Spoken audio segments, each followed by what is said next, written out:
Hi guys and welcome back to the channel. Today I've got two replays in the Patriot, the T26E5. Now, if you haven't guessed by the title, as always, this is the third Mark of Excellence set of games that I got for this tank. Now this is a tank that I get very frustrated with because the gun feels like it lets me down quite often.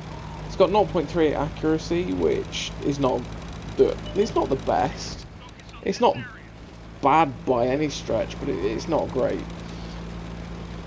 I always feel like it lets me down quite a lot. I don't know what it is about it, but it just misses shots that I feel like it shouldn't sometimes, and it can be quite annoying in that way.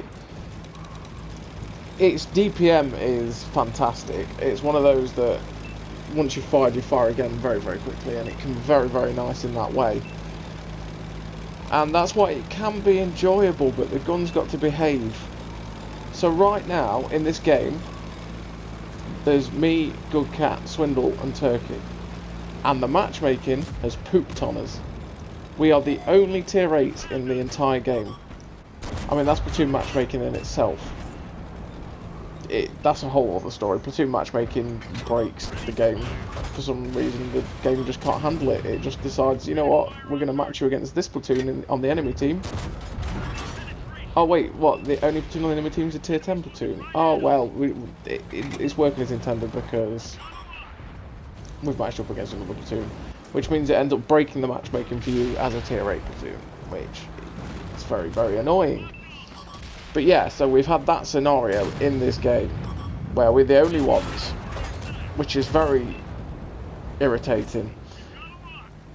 But the Patriot's one that, you know, for a map like Moravanka, it could be alright for us, because there's one thing that this tank is good at, is hull down. While the gun lets it down from time to time, when it's hull down, it's very strong. It's probably nearly as good as a T32 when it's hull down. It's just not. It's just got that little cupola on top, which is probably, while it's not exactly easy pennable, it's more pennable than the T32's cupola, which is like good luck, sir.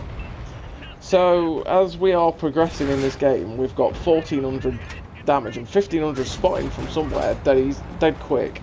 So we're up to 3k combined. I think it's 2.8 to 3-mot this tank, and the C50M has a hard-on for us, but he gets shut down. I don't know why he decided that we were the ones that were going to die there. He just picked us and went for it. Yeah, I don't know. So with this game, I am not close, I don't think. I think I'm like at 93%, and I don't think that that's going to change much, to be honest.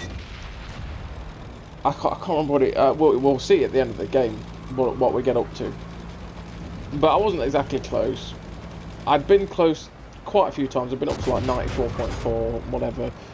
And then I just get frustrated with gun and then do stupid stuff very often, very quickly, very stupidly, and then just throw it all away. So we are sort of in this position, you know, because we are the only tier 8s, and now I am pretty much a one-shot for every tier 10 in the game. I'm just playing it quite cautiously, staying in this middle area, which means I can do what I'm doing now, which is go back to try and get shots at people that are flanking on our base, and I could probably get shots up north if anyone appeared. No one appeared, they're all dead, and it's now just this light tank, the two mediums, that are sort of sitting in that corner at K7 and 8, and we're going to see if we can get a shot at them. And as we move to this mission, we're going to keep this hillock, ridge thing. Yeah, we're going to keep that in front of us as we shut down that light tank. We're going to keep this in front of us because because we are spotted, and if they're back there, they can still shoot us. So we can keep ourselves covered, and we can shut down the light tank without getting shot at, basically. And now we're in this position here. We know they're somewhere down here where we're aiming, and we're just waiting for them to get lit up. And there we go, the chisel's lit up. Pop a shot into him, quite good. we're waiting on this reload again. Good reload. 300 roll. 300. Oof. That's quite a high roll. It's only got 240 average. There's that .38. I say there's that .38 accuracy in motion.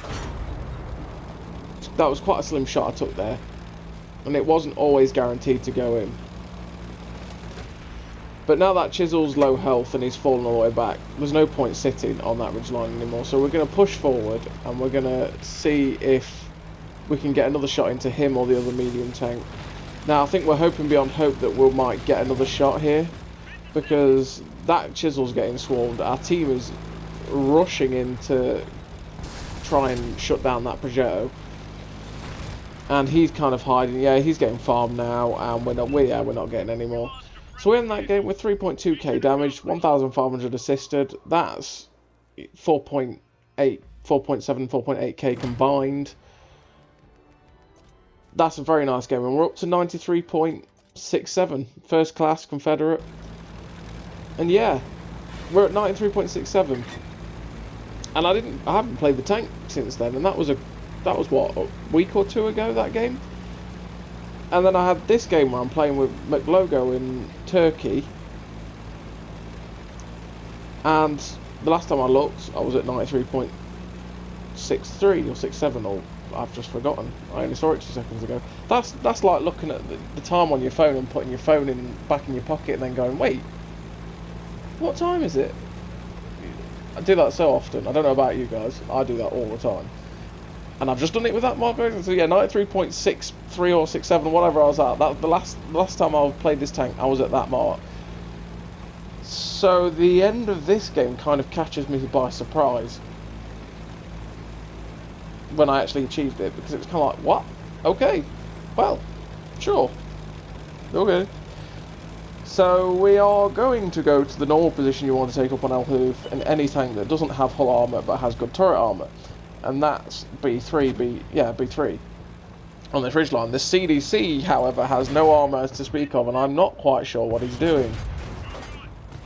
I know we're on the move, but that shot on the T26E5 was mostly him, and it still missed because this tank. Oh, the little Fury. It's like, oh no, there's a Fury. Oh no, there's a T150. Oh, that actually could hurt. He's got the derp gun. But he misses us, thankfully. These guys are pushing weirdly, slightly aggressively. They're just completely ignoring us who can get shots into their flank. I'm ignoring the medium tank on my left just to pop shots into the MX. But again, it's the CDC who's down low, so we're not going to get shot by him. We get shot by the dirt gun T150. He only takes 100 damage. He only does 100 damage. Now we've got this T26E5. We should be able to one-shot him, but no, RNG says no. And we only roll for like 203. He gets shut down, but again, those guys pop round the corner just in time, and we get round ourselves. So we get safe from the guys at C1, and now we can farm this Goranich, which is quite nice. So I'm going for the track. That was a dumb thing to do. I'm not going to track a Goranich first time. It's too well armoured for that. And then we ricochet off of the droid because RNG took it to the far right of the droid and it bounced. Thank you, RNG. Yeah, that's what I'm talking about with this Patriot gun. It's so frustrating when it does stuff like that. It just lets you down too often. So we're spotting this VK. He's the next target. He's so healthy that we can get shots at him from this little dried up waterfall. So that's what we're going to do. We can get, hopefully, some nice damage. We're up to 1900 damage, 398 assistance, so we're at like 2.4, which is pretty good. We get a shot into that guy. Physics decides to take us for a slide. Now we're being pushed in the side by this 110, and I'm trying to move, but I can't because he's pinning me that way. Now luckily, we don't take any hit points from that slide down that waterfall. I've lost health down that new waterfall quite often, so luckily we don't take anything from that. But physics working as intended there, because I think with 5.0 they brought it in so that your tracks could still move while you were on rocks like that. Mine just didn't, and I was having physics problems where I was just sliding. so I couldn't move anymore. So yeah, and that's very lucky that we didn't take any damage falling down that. So there's these guys, like, really all that's left of their team is these guys, and they're all sat on that K3, 4, 5, 6. Why they've been there all game, I don't know, because they can't do anything. Gun handling for Patriot comes into play. Turkey ammo racks him. Damn, son, where's your head? Oh no, and that poor Sturm gets shut down. Now this T32 looks like he's YOLOing down, so I'm gonna take the risk in a minute that he does. We'll pop a shot, miss. He was behind the other ridgeline. We're never gonna hit that. So we give up with the TD and the heavy. We're never gonna reach the top before they die, and we're gonna just gamble on trying to get this T32 because he's the damage that I'm realistically gonna be able to get. So we get it. Not a fully aimed shot, but it goes straight in nicely. Now we aim, and we don't track and pen when I thought we probably should have done. He bounces on us. That's a good thing about the Patriot. The Patriot does have hull armor, okay? It's not reliable hull armor, but it's hull armor. It's the type that ricochets shots that you don't expect it to ricochet from time to time, which is quite nice. So we end that game, 98,000 made, good, 2.7k damage, 400 assistance nearly, so at 3.1k combined, so that's about, that's 500 over what we needed to 3 mark it anyway, which is good. But this game ends, I'm like, what? 3 mark? Okay, thank you. Okay, dokie, I'll take it.